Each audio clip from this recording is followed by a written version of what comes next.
Discernir o corpo basicamente tem dois sentidos. O primeiro sentido, e é justamente esse que eu quero destacar nessa noite, diz respeito a nós meditarmos acerca da vida e obra do nosso Senhor Jesus Cristo. O outro sentido diz respeito ao corpo de Cristo como igreja. Nós então precisamos discernir essas duas realidades, revisitar na palavra de Deus, a rever na palavra de Deus essa mensagem poderosa de Jesus Cristo como o Rei incomparável. Colossenses capítulo 1 então, a partir do verso 13, diz assim a palavra de Deus: Ele nos libertou do império das trevas e nos transportou para o reino do Filho do seu amor, no qual temos a redenção, a remissão dos pecados. Este é a imagem do Deus invisível, o primogênito de toda a criação. Pois nele foram criadas todas as coisas, nos céus e sobre a terra, as visíveis e as invisíveis, sejam tronos, sejam soberanias, quer principados, quer potestades. Tudo foi criado por meio dele e para ele. Ele é antes de todas as coisas. Nele tudo subsiste. Ele é a cabeça do corpo, da igreja. Ele é o princípio, o primogênito de entre os mortos, para em todas as coisas ter a primazia, porque aprouve a Deus que nele residisse toda a plenitude, e que, havendo feito a paz pelo sangue da sua cruz, por meio dele, reconciliasse consigo mesmo todas as coisas, quer sobre a terra, quer nos céus. E a vós outros também, que outrora eres estranhos e inimigos do entendimento pelas vossas obras malignas, agora, porém, vos reconciliou no corpo da sua carne, mediante a sua morte, para apresentar-vos perante ele santos, inculpáveis e irrepreensíveis. Até aí, irmãos. Que Deus nos abençoe e aplique a sua palavra ao nosso coração nessa noite, para a honra e glória do nome dele e para a edificação do seu povo, em nome de Jesus. Irmãos, essa linguagem, então, ela é muito comum nas Escrituras, quando nós ouvimos diversas vezes a Bíblia falar acerca do reino de Deus. Aqui em Colossenses, o reino de Deus é contraposto a um império, chamado de império das trevas. Aqui nós temos então duas figuras distintas sendo anunciadas. Quem sabe poderíamos voltar e lembrar talvez, por exemplo, o livro escrito por Agostinho de Hipona, conhecido também como Santo Agostinho, que ele intitula Cidade de Deus e a Cidade dos Homens, e ele faz menção a duas realidades distintas. Ministrando aqui o livro de Atos, eu falei sobre isso recentemente, como a Bíblia descreve a realidade de um reino ou de um império mundano que vive rebelde a Deus, que vive alheio à realidade de Deus, e a Bíblia contrapõe ao reino de Deus, o reino que foi inaugurado com a vinda de Jesus Cristo. Quando ele veio e esteve entre nós, a Bíblia então nos diz que o reino de Deus foi ali inaugurado, o reino que ainda não experimentou a sua consumação final. A plenitude do reino ainda vai acontecer quando Jesus voltar. No entanto, nós já vemos os seus efeitos. E é sobre isso que Colossenses está dizendo.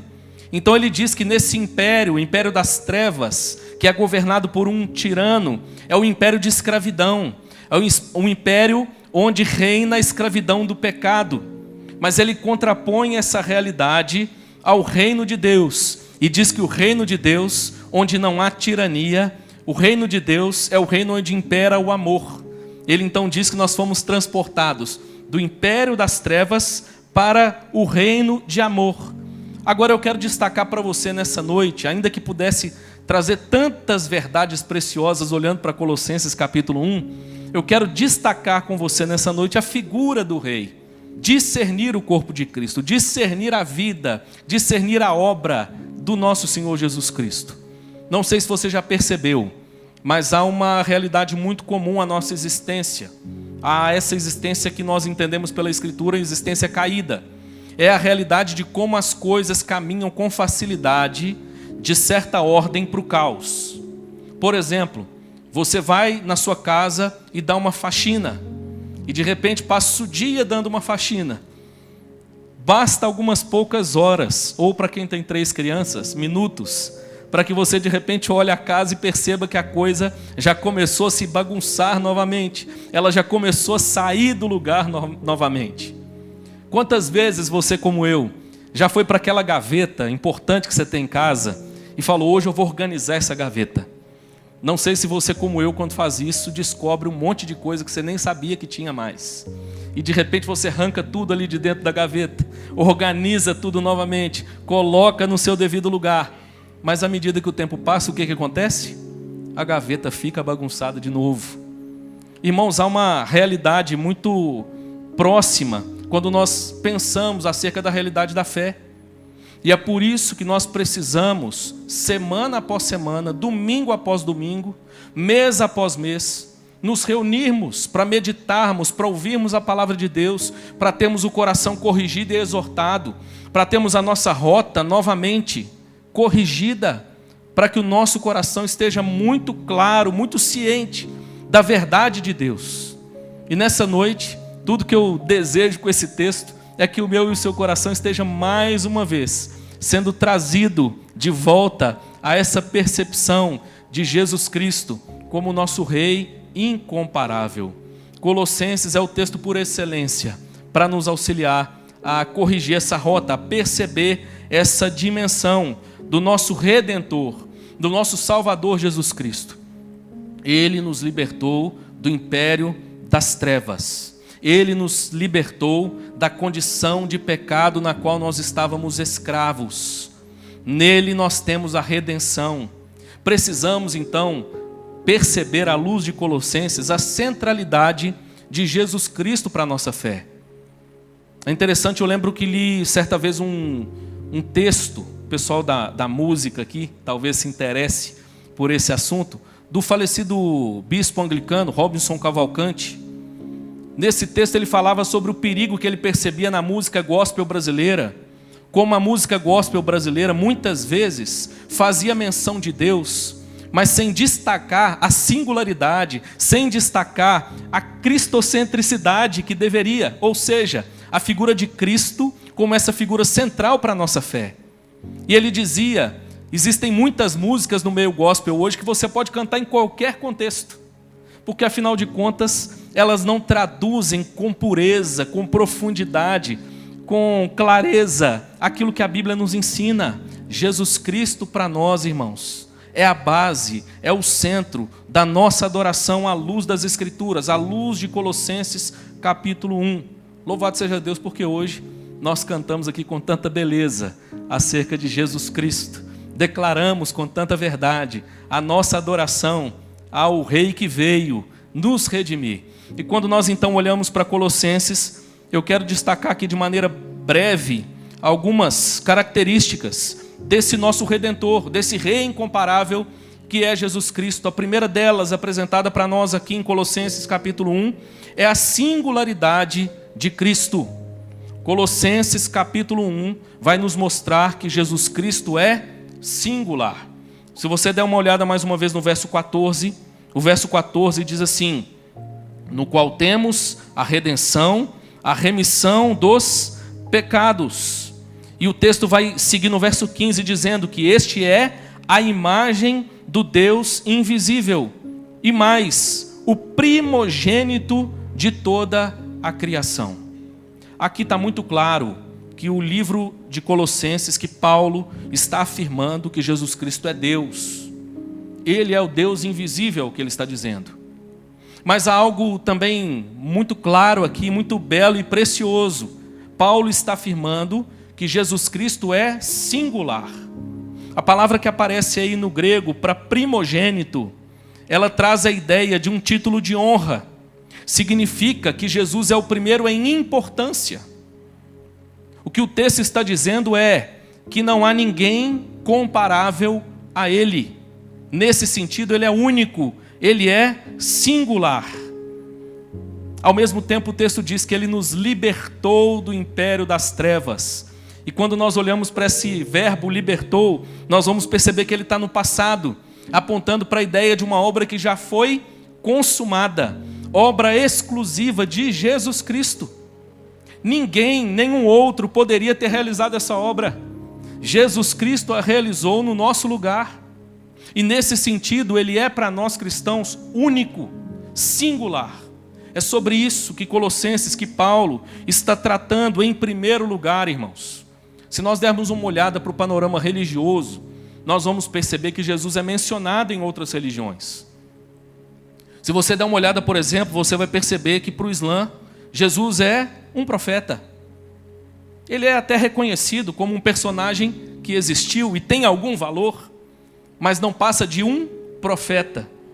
Se você der uma olhada para o Espiritismo vai dizer que Jesus é um espírito iluminado. Ele é um grande exemplo de alguém que superou todo o karma da vida e alcançou o nirvana, alcançou esse ponto alto, onde não há mais necessidade de reencarnações. Mas ele é um espírito iluminado. Se você der uma olhada, por exemplo, para os romanistas, eles vão dizer que Jesus é mediador, mas é um mediador entre outros. Você pode, por exemplo, se curvar diante de outras imagens e pedir algumas coisas, e essas imagens então vão interceder em seu favor, vão mediar algo diante de Deus. Então há algum senso de mediação, mas Jesus não é o único mediador. Se você der uma olhada ainda entre as testemunhas de Jeová, você vai perceber que Jesus é chamado de o primeiro ser criado. Eles entendem que ele foi o primeiro então ser a ser criado e que nisso há muito valor, mas é só um entre vários seres criados. O distintivo da nossa fé, irmãos, é que nós declaramos à luz das Escrituras que Jesus Cristo é único, que Jesus Cristo é incomparável, que Jesus Cristo é singular. Precisamos, inclusive, perceber o que significa, então, essa singularidade de Cristo quando pensamos nessa dinâmica do reino de Deus. Certo autor alemão, Fritz Heinecker, disse certa vez o seguinte: o reino de Deus, à luz das Escrituras, é o domínio cósmico de Cristo, adquirido por Ele mediante sua morte na cruz e sua ressurreição pelo poder de Deus. Então, o que é o reino de Deus à luz das Escrituras? É esse domínio que Cristo agora conquistou, de maneira única, de maneira singular. E agora Ele então é apresentado pelas Escrituras como o grande mediador, o único mediador entre Deus e os homens. Esse é Jesus Cristo para nós. Talvez trazendo aqui um exemplo bem simples, bem da cozinha mineira, e claro também paranaense de outros lugares. Imagine você fazendo um bolo. Você pega ali os seus ingredientes para fazer a sua receita. Cada ingrediente é suficiente para que você faça um bolo. Mas quando esses ingredientes são combinados e o bolo então fica pronto, você de repente olha e diz: olha, o bolo é incomparável. A junção de tudo isso me entrega algo superior, algo melhor, algo incomparável. É interessante, irmãos, que a Bíblia vai mostrar como com facilidade o nosso coração se volta de Deus como o nosso Senhor, o nosso Deus, o nosso Salvador, para os ídolos. Com que facilidade o nosso coração se curva dessa maneira. Já citei aqui algumas vezes uma frase de João Calvino. João Calvino dizia que o coração do homem é uma fábrica de ídolos. Com muita facilidade, nós permitimos que outras coisas ocupem o nosso coração ou parte do nosso coração. Dividimos a nossa vida, a centralidade do nosso ser, das nossas aspirações, dos nossos sonhos, dos nossos desejos. Mas a Bíblia nos ensina que é impossível servir a dois senhores. Cristo exige adoração exclusiva. Ou Cristo é único para nós, ou já não há lugar mais no nosso coração para Jesus Cristo. E às vezes, com muita facilidade, nós criticamos a adoração que é prestada à imagem de escultura, mas não percebemos que nós criamos ídolos mais sofisticados, mais elaborados. Nós então começamos a forjar no forno do nosso coração as imagens ou os ídolos. Nós começamos então a traçar aquilo que de repente vai nortear a nossa vida. E não percebemos que muitas vezes vivemos em função de desejos, de sonhos que nós traçamos sem Deus. É interessante que hoje a realidade evangélica talvez se aproxime muito de promessas de um Deus que realiza todos os seus sonhos. Então, se você quer ter os seus sonhos realizados, você vai ouvir por aí: vem aqui para a nossa igreja, venha participar dessa campanha e Deus vai realizar os seus sonhos. Eu quero te dizer que muitos sonhos serão frustrados, mas alguns inclusive serão realizados. Mas ainda que todos os nossos sonhos sejam realizados, irmãos, eles serão realizados apenas para que a gente chegue lá e descubra que eles são insuficientes. Interessante que estou lendo um livro do falecido recentemente pastor Tim Keller, A Cruz do Rei. Talvez você já tenha lido esse livro. E me peguei, irmãos, ouvindo Tim Keller dizer algo sobre isso. E me desculpe, mas eu tenho esse hábito de vez em quando trazer uma anotação para compartilhar com você. É justamente porque é algo que ministra tanto ao meu coração, me impacta tanto, e eu fico com o desejo de trazer para que, de repente, se você ainda não tem oportunidade de ler o livro, você pelo menos pegue pinceladas do cerne de uma mensagem tão bela como esse livro. Na minha opinião, irmãos, está talvez aí entre o primeiro e o segundo melhor livro do pastor Tim Keller, se não entre um dos melhores livros escritos recentemente, no que diz respeito a livros cristãos. E uma das coisas que ele diz, olha que bonito, irmãos. A Bíblia diz que nosso verdadeiro problema é que todos nós construímos nossa identidade sobre qualquer coisa menos Jesus. Pode ser o sucesso na carreira, ou mesmo algum relacionamento, mas estamos sempre dizendo: se conseguisse isso, realizaria meu grande sonho, e então tudo mais ficaria bem. E sonhamos que aquilo poderá nos salvar do esquecimento, da desilusão, da mediocridade. Fazemos desse desejo nosso salvador. Ninguém usa essa palavra, evidentemente, mas na prática é isso que acontece. E se nunca conseguimos realizar esse desejo, ficamos com raiva e nos sentimos vazios e infelizes. Todavia, se conseguirmos realizá-lo, acabaremos nos sentindo ainda mais vazios, mais infelizes. Isso acontece porque distorcemos nosso grande sonho ao fazer dele o nosso Salvador. E quando finalmente conseguimos realizá-lo, ele se volta contra nós. Profundo isso aqui, irmãos. E deixa eu te dizer uma coisa. Pode ser que Deus permita que você realize um sonho seu, viu? Não quero dizer que Deus vai frustrar todos os seus sonhos. Talvez Ele até permita que o seu sonho se realize. Sabe para quê? Para que ao se ver com o sonho realizado, você perceba o quanto ele é insuficiente, enquanto ele não te basta.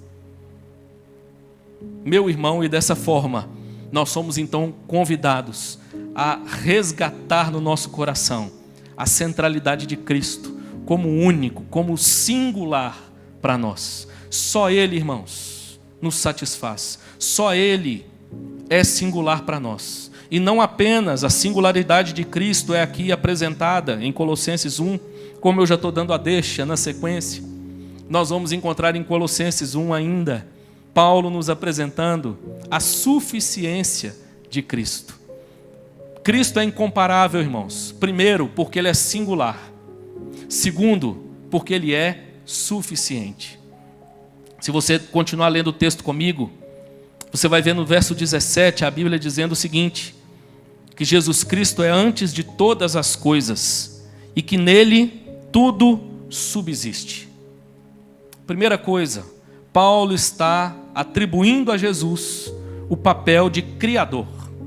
Paulo está dizendo que Jesus Cristo é o Deus Criador, o grande Deus do pacto, o grande Deus de Israel. Ele está dizendo: Jesus Cristo é também o Deus Criador. Mas ele vai dizer mais: Ele não apenas cria todas as coisas, mas Ele sustenta todas as coisas. Paulo está dizendo que em Cristo tudo subsiste. E é bonito, irmãos, porque quando nós olhamos para essa palavra que aparece aí para subsiste no grego, essa palavra traz o sentido, o significado de sustentar e manter. A ideia, irmãos, é que tudo o que acontece só acontece porque Cristo segue sustentando e mantendo. É bonito, irmãos. Me lembrei de uma frase do Dr. Russell Shedd, que descreve isso de uma outra maneira, quando ele diz o seguinte: Russell Shedd disse certa vez o seguinte, que é Jesus quem interliga e dá simetria a todas as leis da física, da química, da biologia, da astronomia. A ideia é, irmãos, à luz das Escrituras, que esse teto só não cai sobre a nossa cabeça, irmãos, porque Cristo o mantém. Pastor, mas eu estudei as leis da física e eu descobri que a lei diz, mas Ele é aquele que criou todas as coisas, inclusive as leis da física. Ele é aquele que está antes da mão, que lança a semente na terra, que frutifica e sustenta a nossa vida. Ele é aquele que faz com que tudo seja mantido e sustentado. É bonito perceber, irmãos, como Paulo nos apresenta, nos convida a relembrar a suficiência de Cristo. O mesmo Paulo já mencionou no passado, em Atos, capítulo 17, quem acompanhou comigo viu. Paulo pega uma frase emprestada e ele diz, isso é uma grande verdade, e diz, mas é uma verdade que se aplica a Cristo. E ele diz o seguinte, Atos 17, 28, pois nele vivemos, nos movemos e existimos. Que frase simples, mas poderosa. O que ela está afirmando é que tudo o que acontece só acontece porque Jesus mantém. Tudo o que acontece só acontece porque Jesus sustenta. Irmãos, como o nosso coração encontra segurança nessas coisas, mais uma vez, nessa noite. Porque nós nos lembramos que é Jesus Cristo quem sustenta todas as coisas, inclusive o nosso pobre coração. É Jesus Cristo que sustenta, que mantém todas as coisas. E nisso, irmãos, nós somos então exortados a trazer de volta ao nosso coração essa percepção de que é Jesus Cristo que nos satisfaz. Nós não precisamos de nada além de Cristo. Cristo é suficiente para nós. Interessante, irmãos, eu vou mais uma vez compartilhar algo com você e peço a sua atenção. Um sermão pregado há um bom tempo atrás, pregado por um renomado pastor britânico chamado Dick Lucas. Ele conta um certo diálogo imaginário. Ele cria como se fossem duas personagens. Ele relata então um diálogo feito por uma cristã do primeiro século e a sua vizinha romana. Interessante que hoje nós terminamos o livro de Atos. Falamos sobre essa realidade cristã chegando em Roma, como o evangelho chega na capital do império. O reino de Deus, irmãos, está debaixo das barbas de Nero, alcançando Roma. Paulo prega por 2 anos desimpedidamente. Lá, irmãos, na capital do império, o reino de Deus está avançando, as portas do inferno não podem prevalecer contra a igreja do Senhor Jesus. E aí, esse pastor então recria um diálogo. E olha que bonito esse diálogo. Ouvi dizer que você é religiosa. Que maravilha! A religião é uma boa coisa. Onde fica o seu templo ou lugar de adoração? Nós não temos templo, respondeu a moça cristã. Jesus é o nosso templo. Vocês não têm um templo? Mas onde os seus sacerdotes trabalham e praticam seus rituais? Nós não temos sacerdotes para mediar a presença de Deus. Jesus é nosso sacerdote. Vocês não têm sacerdotes? Mas como oferecem seus sacrifícios para alcançar o favor do seu Deus? Nós não precisamos de sacrifícios. Jesus é o nosso sacrifício. Que espécie de religião é essa de vocês? Pergunta a vizinha pagã, toda confusa. E a resposta é que absolutamente não se trata de nenhuma espécie de religião. Cristo é tudo. Cristo é suficiente para nós. Jesus Cristo é o nosso sacrifício. Jesus Cristo é o nosso templo. Jesus Cristo é o nosso sacerdote. Jesus Cristo é o nosso mediador. Jesus Cristo é o nosso sustentador, irmãos. É o que nos ensina a palavra de Deus. Não sei como anda o seu coração nessa sociedade tão inquieta, tão ansiosa, mas nessa noite nós somos lembrados, irmãos, de que Cristo é suficiente para nós. Se Cristo é suficiente para nós, irmãos, nós não temos falta de mais nada. Lembra do Salmo 23? O Senhor é o meu pastor, não sinto falta de mais nada. É bonito perceber que esse pastor, ele é identificado. Ele deixa de ser um pastor, de certa forma, subjetivo, mas é identificado no Evangelho de João, no capítulo 10. Quem é o pastor do Salmo 23? É o próprio Jesus. Eu sou o bom pastor. E ele vai dizer por que ele é o bom pastor. Porque o bom pastor dá a sua vida pelas ovelhas. Elas ouvem a sua voz e o seguem. Que alegria saber, irmãos, que nós temos um pastor que nos conduz a águas tranquilas, a pastos verdejantes. Que bom saber, que alegria saber que nós temos um pastor que nos conduz, mesmo que seja pelo vale da sombra da morte. Jesus Cristo é suficiente para nós. Que seu coração encontre paz nessa verdade nessa noite. Descanso nessa verdade. É interessante que quando nós falamos de descanso, irmãos, nós ouvimos sobre descanso desde o início da Bíblia. A Bíblia diz que Deus criou o mundo em 6 dias e no 7º Ele descansou. Descanso parece ser algo tão fácil, mas se não fosse fácil, não seria uma ordem de Deus para nós. Deus deu ao homem uma ordem: 6 dias trabalharás e no 7º descansarás. Mas o descanso que a Bíblia está apresentando desde o início é muito mais do que chegar em casa, tirar o sapato, sentar no sofá, tomar um suco, um refrigerante, pegar de repente uma pipoca, assistir uma série e ter aquela sensação de que valeu a semana, valeu o dia de trabalho. Não, irmãos, porque a série acaba, a pipoca acaba, o suco acaba e o coração continua insatisfeito. Jesus Cristo é o verdadeiro descanso. Nele, irmãos, quando nós somos relembrados e nos apropriamos dessa verdade bendita de que Ele é suficiente para nós, nós então descansamos nossa alma e o nosso coração no nosso Salvador Jesus Cristo. Ele não é apenas singular, Ele é para nós também suficiente. E para terminar, Paulo ainda vai nos apresentar uma terceira e última verdade preciosa acerca desse rei incomparável. O reino é incomparável, porque o rei é incomparável. E ele então nos apresenta não apenas a singularidade de Cristo, não apenas a suficiência de Cristo, mas ele nos apresenta ainda a supremacia de Cristo. Se você seguiu lendo o texto comigo, você percebeu a palavra de Deus nos mostrando o fato de que Jesus Cristo é supremo sobre todas as coisas. Uma das formas também como nós encontramos, ou uma das traduções aí para o verso 15, ele também vai trazer essa ideia de que o Filho é a imagem do Deus invisível e supremo também sobre toda a criação. Se você dá uma olhada ainda no verso 18, o texto vai dizer que ele é a cabeça do corpo da igreja, a figura que é de governo. A ideia é, ele é supremo sobre a igreja, mas Cristo não é apenas supremo sobre a igreja, Cristo é supremo sobre todas as coisas. Ele é o princípio, o primogênito de entre os mortos, para em todas as coisas terá primazia.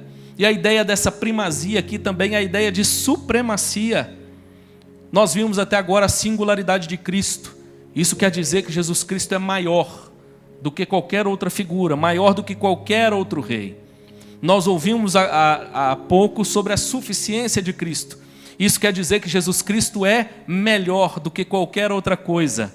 Ele nos basta, Ele é tudo para nós. Mas a supremacia, quando nós ouvimos a Bíblia afirmando sobre supremacia de Cristo, ela está nos chamando a atenção também para a realidade de governo. A ideia é que Jesus Cristo é o Rei soberano sobre todas as coisas. Ele governa sobre todas as coisas. Ele é a imagem do Deus invisível. Ele está acima de tudo e de todos. Ele não é apenas suficiente, incomparável. Ele é maior e supremo. Ele governa todas as coisas. É bonito perceber, irmãos, como a Bíblia, de maneira muito coerente, ela nos convida a elevarmos a nossa compreensão de Cristo. É interessante, pastor Luciano inclusive esteve pregando aqui, acho que há 2 domingos, falando sobre essa maneira como a nossa fé, irmãos, ela vai amadurecendo e nós vamos galgando uma percepção mais profunda acerca da verdade de Deus. A Bíblia, da mesma forma, nos convida a perceber isso acerca de Cristo. Preguei há um tempo atrás aqui, por exemplo, Marcos capítulo 8, quando Jesus realiza o único milagre que ele realiza de maneira parcial, a cura do cego em 2 tempos. Se você der uma olhada para o Evangelho de Marcos, você vai perceber que ele tem basicamente 2 momentos. E ali está no final do primeiro momento. O que Jesus faz não é que Jesus não tinha poder para curar o cego de uma vez, mas Jesus ele faz uma dramatização. E essa dramatização é justamente para mostrar que a visão, a percepção dos seus discípulos, ela já havia crescido, mas ela podia crescer ainda mais, ela iria crescer ainda mais. O capítulo 8 vai caminhar para o final com a grande pergunta de Jesus: quem dizem os homens que eu sou? Tudo a ver com o que nós estamos tratando aqui nessa noite. E é interessante que os discípulos respondem: alguns dizem que o Senhor é um dos profetas, um mestre, um sábio, vamos parafrasear, trazer para o nosso tempo, um grande psicólogo, um grande líder. Mas Jesus então vira para os seus discípulos e diz: mas e vocês? Quem vocês dizem que eu sou? E Pedro então toma a palavra, irmãos, e traz aquela afirmativa tão bonita: tu és o Cristo, o Filho do Deus vivo. Jesus mostra que a primeira cura sobre os olhos dos discípulos já havia acontecido. Simão, você é bem-aventurado por conseguir perceber essas coisas. Não foi carne nem sangue, isso não é seu, Pedro. Foi o próprio Deus quem te capacitou a perceber isso. Mas Jesus vai mostrar, irmãos, que a visão deles ainda era parcial. Ela podia crescer um pouco mais. E Jesus então começa a falar acerca do seu sofrimento. Esse é o primeiro momento em Marcos em que Jesus vai falar abertamente do seu sofrimento, daquilo pelo que ele iria passar. Ele seria traído, ele seria preso, ele seria esbofeteado, ele seria morto, mas ressuscitaria ao 3º dia. Pedro então repreende a Jesus, porque a visão de Pedro ainda era parcial. É interessante, irmãos, que nós somos convidados em Colossenses capítulo 1 a progredir nessa percepção de Cristo. Cristo não é apenas singular no sentido de que ele é o único mediador para a nossa salvação. Ele não é apenas suficiente no sentido de que ele satisfaz a nossa alma de uma maneira que nada mais nessa vida pode satisfazer. Mas Colossenses está nos mostrando, irmãos, que ele é Senhor. Ele é Senhor sobre todas as coisas. Ele é supremo.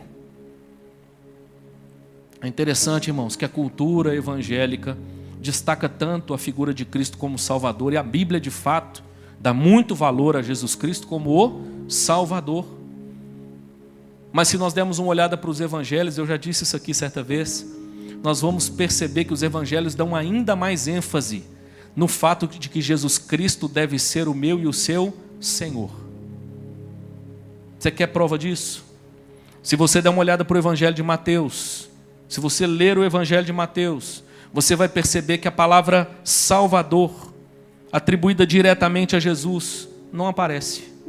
Mas a palavra Senhor aparece 36 vezes. O título, adjetivando a Jesus. Se você der uma olhada para o Evangelho de Lucas, você vai perceber Jesus sendo chamado de Salvador 2 vezes. Mas 47 vezes, Jesus Cristo sendo chamado de Senhor. Noite de ceia, irmãos, é tempo de nós avaliarmos quem é o Senhor da nossa vida, quem é o Senhor do nosso coração, quem é que aponta o caminho para nós, quem é que traça os planos, quem é que dirige os passos. A Bíblia nos convida a fazer com que Jesus Cristo seja o nosso Senhor. Tudo é dele, irmãos. Abraham Kuyper já disse isso de maneira tão bonita, o grande teólogo holandês. Ele disse certa vez que não há um único centímetro quadrado em todos os domínios de nossa existência sobre os quais Cristo, que é soberano sobre tudo, não clame: é meu. Noite de ceia, irmãos, é noite de nós nos perguntarmos: será que nós já entregamos tudo a Cristo? Ou será que ainda existem repartições no nosso coração sobre as quais nós julgamos que nós governamos? Noite de ceia, irmãos, é tempo de nós sermos desnudados diante de Deus. Examine-se, pois, o homem a si mesmo. A ideia de um exame profundo. E sermos assim expostos diante de Deus e da sua palavra. Mas, irmãos, a ideia não é simplesmente expor a vergonha. A ideia é curá-la. A ideia é perdoá-la. A ideia é manifestar graça sobre nós. Ouvimos então, irmãos, nesse belíssimo texto, a exposição de quem é o Rei incomparável. O Rei incomparável é Jesus. Jesus é singular. Não há como colocar Jesus em mais alguma coisa. Jesus é único. Jesus é também suficiente. Mas finalmente Jesus é apresentado como Supremo, Senhor, sobre todas as coisas. Nada, irmãos, está fora do controle, do governo de Jesus. É o que nos ensina as Escrituras. Eu disse aqui de maneira tão bonita. Nós olhamos em Romanos e percebemos Paulo, por exemplo, sendo direcionado por Deus para ir a Jerusalém. Atos vai fazer uma espécie de paralelo com os evangelhos e vai dedicar grande parte do seu conteúdo aos últimos momentos de Paulo, assim como os evangelhos dedicam aos últimos momentos de Jesus. Mas Paulo é surpreendido diversas vezes. Paulo chega em Jerusalém, Paulo encontra a igreja e ele então vai ao templo, prega aos judeus. Depois de pregar aos judeus, aquilo ali causa uma celeuma, porque Paulo vinha sendo caluniado já há algum tempo. Se levanta então uma grande conspiração. Paulo é levado ao sinédrio. Paulo é ali primeiramente, de certa forma, julgado. Paulo então é soberanamente protegido por Deus. Deus levanta um comandante romano para, de maneira graciosa, preservar a vida de Paulo. Paulo, irmãos, é levado a Cesareia às pressas de madrugada. Um batalhão do exército romano conduz Paulo a Cesareia. Nem nos melhores sonhos talvez Paulo tenha pensado sobre isso. Em Cesareia, Paulo segue pregando o evangelho aos poderosos. Paulo receia pela sua própria vida, mas há uma aparição bendita, pela maneira como o texto descreve, uma aparição divina. Dá a entender o texto que é o próprio Filho quem aparece a Paulo. Ele diz: Paulo, não temas, porque você vai testemunhar em Roma. Mas é interessante, irmãos, que depois dessa palavra acontece tanta coisa difícil, tantos problemas. Paulo embarca em um navio, vem uma grande tempestade, eles lutam dias a fio contra aquela tempestade, jejum de 14 dias, os 276 membros daquele barco. Deus diz a Paulo mais uma vez: Paulo, fica firme. Ele diz que um anjo apareceu a ele de noite e disse: Paulo, fica firme, porque você vai até Roma. E Paulo, com muita autoridade, se levanta no barco e diz: irmãos, ou irmãos não, os membros do barco não eram irmãos todos, alguns sim. E ele diz: olha, Deus me apareceu em sonho e me garantiu, o barco nós vamos perder, mas nenhuma alma se perderá. Há um naufrágio, irmãos, e nenhuma alma se perde. E eles chegam então intactos à ilha de Malta. Lá Deus levanta provisão. Lá Paulo é tratado, irmãos, com uma humanidade singular pelos bárbaros. Por que eu estou dizendo tudo isso? Porque tudo isso mostra para nós, irmãos, que nós somos chamados para viver a nossa vida na presença de Deus. Mas isso não significa que a nossa vida será apenas de facilidades. O fato de nós tomarmos ciência de todas essas verdades não significa que nós não passaremos por lutas e provações. Mas em todas elas, precisamos nos lembrar que há um Deus que reina e governa sobre todas as coisas, inclusive sobre a nossa vida. E Ele há de nos conduzir soberanamente. Sabe quem é esse rei? Ele é Jesus Cristo. É a Ele que nós adoramos. É diante dele que nós estamos para partir o pão e beber o cálice mais uma vez nessa noite, em nome de Jesus. Amém, meu irmão? Quero orar com você. Você pode se colocar de pé?